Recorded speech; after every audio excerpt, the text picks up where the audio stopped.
You want to be among the rich or well-to-do. You got to buy low, sell when things are high.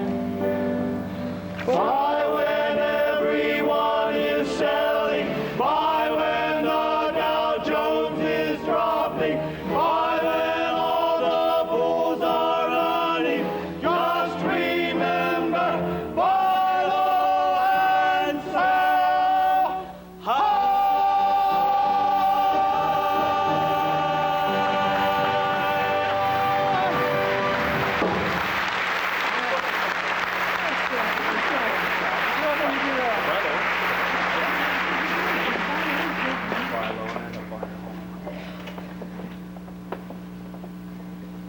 I heard about that duel between General Alden and Alex Foster. Yeah, they fought it down on French Creek near Randolph Flats. Wasn't much of a contest, though. General Alden was felled before he even got off one shot.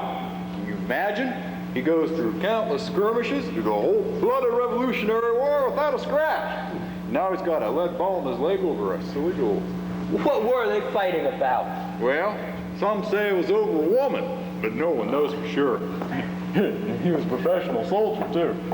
He'll survive, though. Doc Kennedy and Dr. Mary worked on him. Well, glad to hear that. Yeah. Hello, David. I was so sorry to hear about the death of Mrs. Meade. Thank you, Miss Jenny. I certainly appreciate your kind expression of sympathy, and I want you to know how grateful we all are to have you here with us, and how much I personally appreciate the work you do with the children. Why, little Sarah here thinks you're about the finest woman that ever walked the face of the earth. You must be so proud of her. She's so pretty and bright, and with a delightful disposition. Someday she'll grow to be a woman you can be very proud of. You know, Miss Jenny, I believe you're right.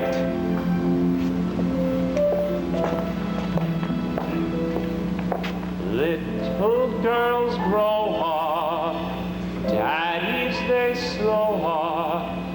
That's in the nature of things. No need to ask why, as the days fly by. Just treasure each moment love brings. May seem funny, but it's true. There'll come a time when she and you no longer romp across the fields and laugh and sing. Or someday there'll come a guy who'll catch the fancy of her eye and steal her little love and heart away from you. And then she'll glide across the floor with the man she adores to the tune of a beautiful waltz.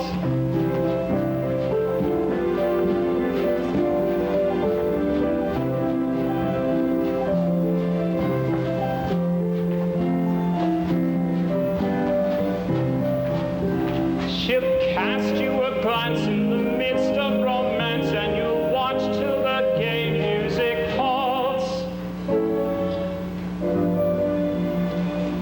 Then you'll carefully tuck away the memory of it's yesterday, when the little girl you love becomes a lady.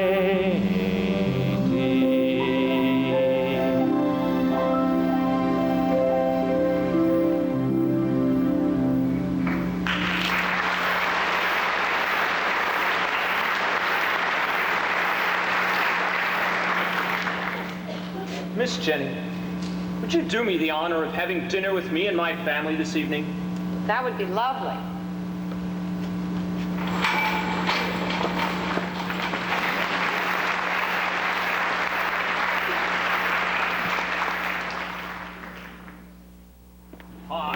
Those Allegheny students, they're at it again. Now what? I just heard they hoisted a cow into the belfry of Bentley Hall. Not exactly the kind of behavior you'd expect from a straight-laced Methodist school like Allegheny, is it? I guess you can't stifle all the natural instincts of youth, no matter how much preaching they hear. All that repressive restriction of Wesley's Methodism. No wonder they break loose once in a while. But a cow harm. Can you imagine what Timothy Alden said when he saw it that Monday morning? Little fun never hurt anyone, David. The way I see it, we could use a few good human qualities in our religion. Loosen things up a little around here. You know what I mean? I'm not sure that I do. What are you getting at, Hon? I was just wondering, what do you think would happen if a new school of religion were to get started here in town? A new school of religion? Such as what? I don't have it all figured out yet, but a new school that allowed, even encouraged the human condition to express itself in its most noble and benevolent form, instead of being forced into a mold prescribed by the church. I don't know, Hon. It sounds pretty radical to me. It might not be welcome in a small community like ours. Maybe not, but it might be worth a try. We're always being told to practice what we preach. Maybe it's time to start preaching what we practice. I'd say amen to that. Why don't you try to get something going? Maybe I will. Maybe I will.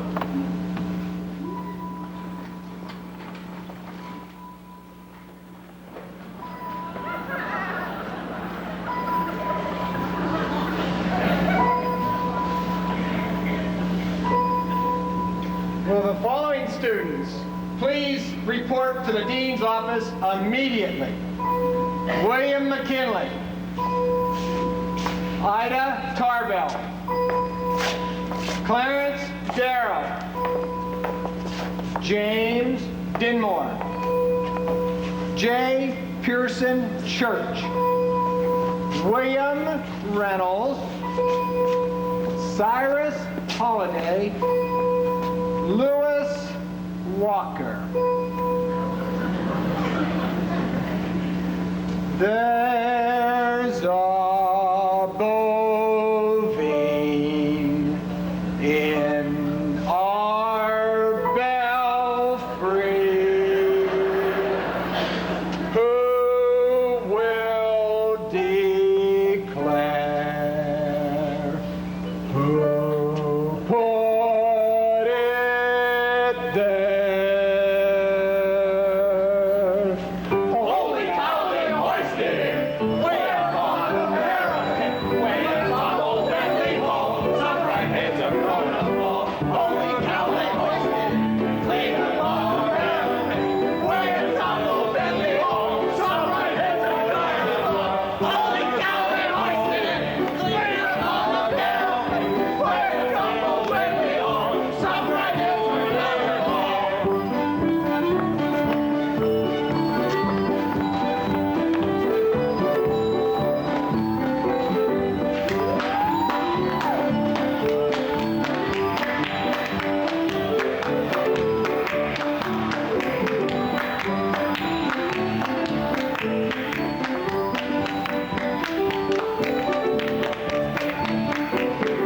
Holy cow, they hoisted it!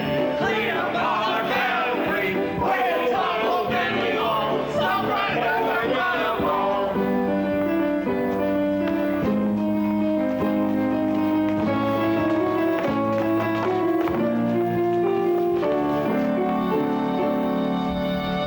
Holy cow, they hoisted it!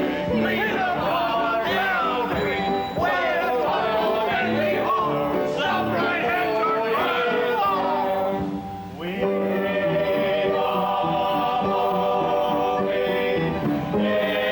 in our belfry, who will train our way.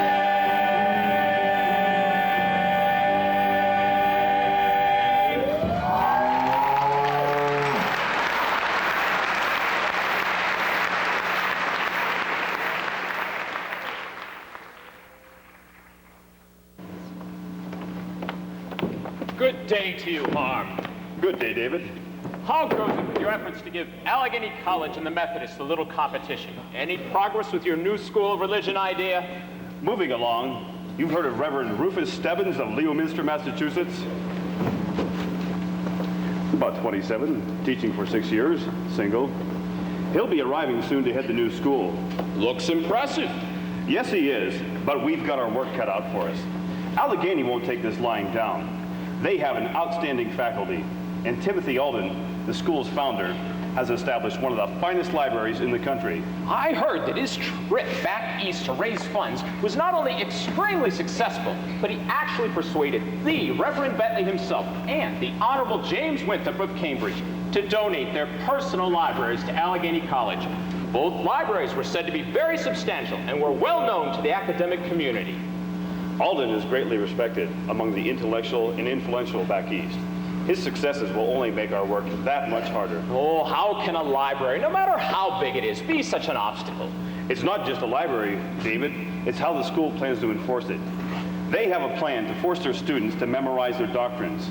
In order to take out one book, a student must memorize 5,000 verses of scripture. Well, that's absurd. Of course it is. And to take out 2 books, a student must memorize 10,000 verses. There ought to be a law against that kind of mental coercion. All the books in the world won't do those young people any good if their minds aren't free. And your school will be different. Absolutely. We will embrace all religions. We will allow all our students the freedom to make up their own minds about what they choose to believe and what they choose not to believe. I wish you well, my friend. When will your school get started? As soon as Reverend Stebbins arrives, we'll meet in the office of my brother Alfred for a start. I hear the Cumberland Presbyterians might auction off their building on Diamond Park. If they do, I plan to put in a bid for it. That place will be perfect for a school. You certainly feel strongly about this. A new school, one that allows freedom of individual thought and isn't bound to the religious doctrines of one belief. I wish you well, my friend. Good day. Good day, David.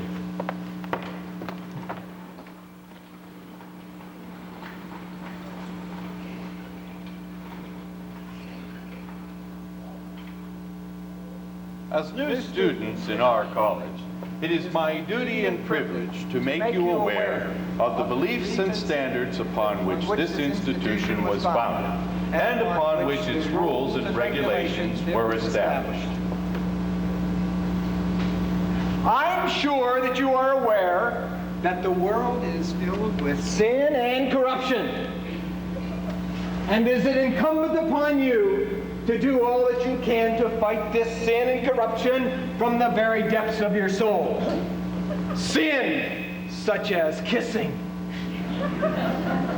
dancing, playing cards, lying, stealing, cheating, not to mention the sins of the mind, such as lust, greed, covetousness, selfishness, and hundreds of more.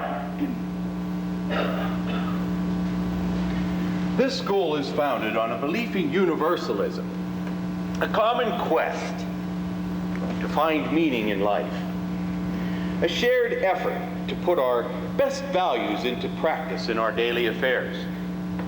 It has no pat answers to the traditional questions about God, salvation, good and evil.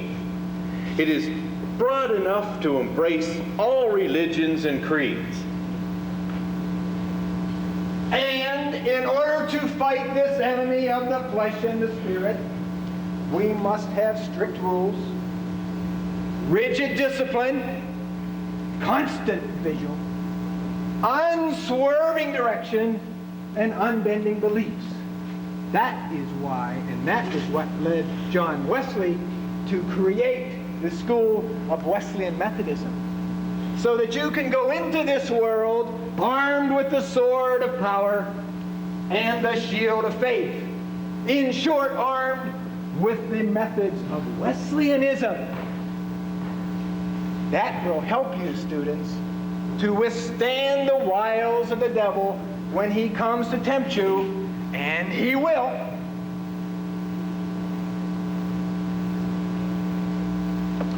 Our wisdom may be drawn from the Bible, the Quran, the Dhammapada, Shakespeare, indeed, any source of knowledge and inspiration. We believe that man is continually being spoken to by a higher order, and that the Bible is not the absolute and final word from that higher being. And now, students, we will sing the traditional school song, the song of our belief. I will sing it first, and then you will sing it after me.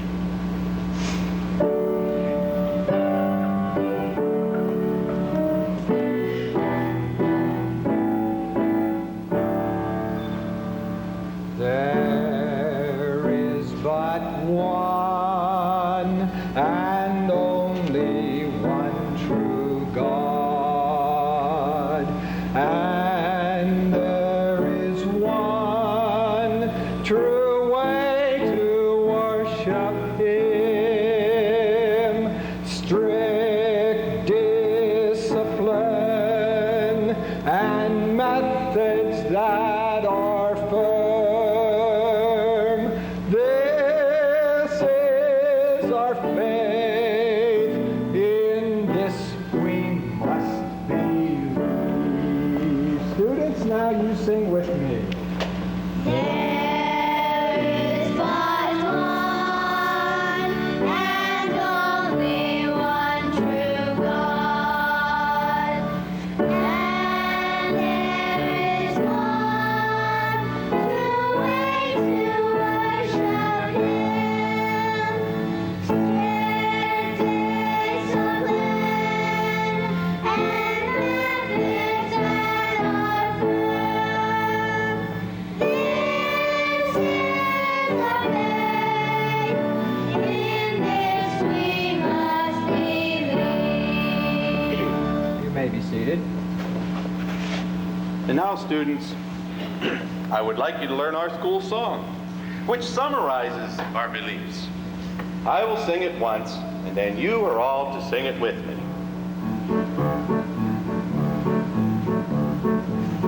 We feel each person has the right to freely choose what constitutes his own beliefs. The ramifications of religion are complex. We feel no absolute God exists. We help each other in our common quest to search for meaning in the strife. On the other hand, each person's free to worship as they will, to find the answer for their life. Now with me. We feel each person has the right to freely choose what constitutes their own beliefs. The ramifications of religion are complex. We feel no absolute God exists. We help each other in our common quest, search for meaning in the strife. On the other hand, each person's free to worship as they will, to find the answer for their life. There is but one and only one true God. We feel each person has the right to freely choose what constitutes their own beliefs. We have the right to freely choose and know what constitutes their own beliefs. Ramifications of religion are complex. We feel no absolute God exists.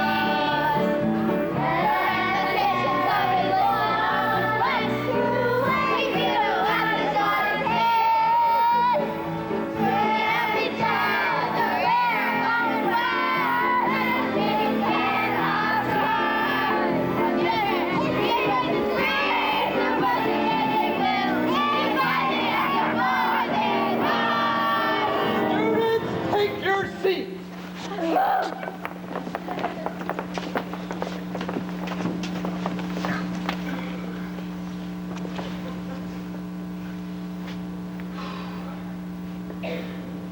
Boy, you know, Stebbins, you do have a good point or two. Sometimes this doctrine that we preach gets to be rather confining, if you know what I mean. You know, sometimes I get the urge to have the freedom just to cut loose and let it all hang out. Do what? You know what you guys do. You know, Timothy, this undisciplined freedom that we preach tends to become a little unmanageable at times. These young people need guidelines, discipline, a clearer sense of right and wrong, more well-defined do's and don'ts.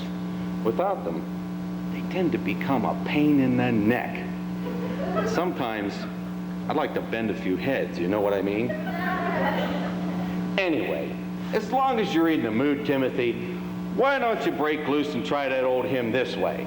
Da da da da da da da da da da da da da da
That's just the way it was. Those poor women didn't have the basic necessities of life. They spent their whole time preparing for the everyday things that you and I take for granted today. No easy fast food places in those days. No Betty Crocker ready mixes. They started everything from scratch. They had to grind the grain, mix the flour, bake the bread, the whole thing. Well, to make clothing, they first had to spin the yarn, then weave the cloth. They spent a lot of their day in the field helping to raise their own food, curing the meat, no refrigerators. You know, it's hard for us to imagine just how difficult things were back then. I mean, no baths or toilets, no electricity, and no furnaces with thermostats. Not to mention having babies and taking care of little children with no medical care for hundreds of miles. I can see why they were very, very busy. Did you notice how Mary Lou Brunner, the director of the play, kept mentioning that there weren't many parts for women in that play? Because women just weren't mentioned all that often in the history books. Did you catch the tone of her voice when she said that? Hey, little bitter, little ironical. Right. Well, even back then, there were women trying to improve women's place in society. Mrs. Amelia Jenks Bloomer was a publisher and reformer for women's causes. She gave a talk in Hartford, Connecticut that drew a lot of attention. I must admit, it was probably more for the way she was dressed than for what she said. They say she was dressed Turkish, you know, short skirts, full trousers. That's where the name Bloomers came from. Hey, Meadville didn't totally ignore women. Remember, we had one of the first corset factories in the country. I'd say that was a mighty fine effort to hold things in place. Well, that led to the hookless fastener, and that led to the zipper, and that's what put Meadville on the map. We zipped up the world, so to speak. Kept things from falling apart. Oh, but still, this place should have more women in it. Right. Maybe we could have a grand march. We could carry flags or signs or something like that. What about something like, where are all the women in our wondrous history? Oh, right. Yeah. Where are the women in our wondrous history? Why is our past so proudly in such history? Why not record our tale of woe and misery? Where are the women in our wondrous history? That's another thing. Why does it have to be called his story. Why not her story? Right. I understand you tried out with the idea of doing a waltz or something, but they mostly had men dances then. Well, you'd think they could have added a little women's waltz. After all, the women were the dancers in those days. Any old waltz would do.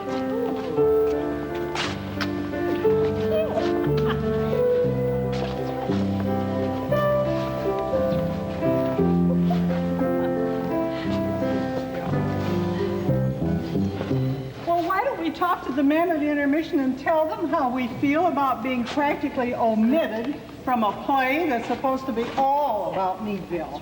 Right. Good idea. Well, what do we tell them?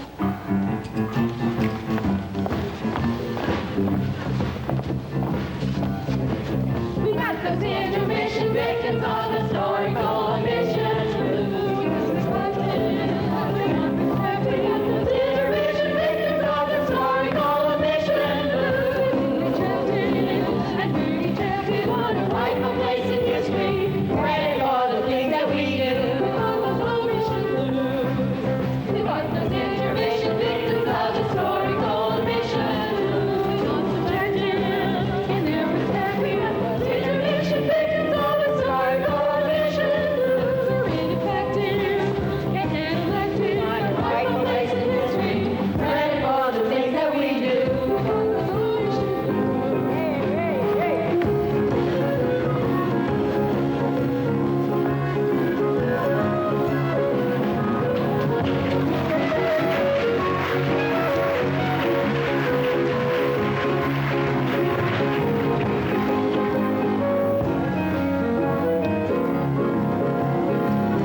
Good for you. 1, 2, 3, 4.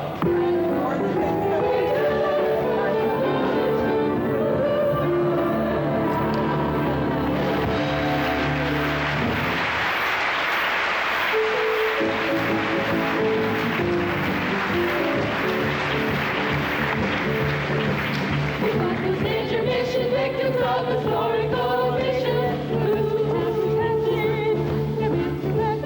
Intermission victims of historical omission. We need corrected. You're not objective. On your rightful place in history. Credit for the things that we do.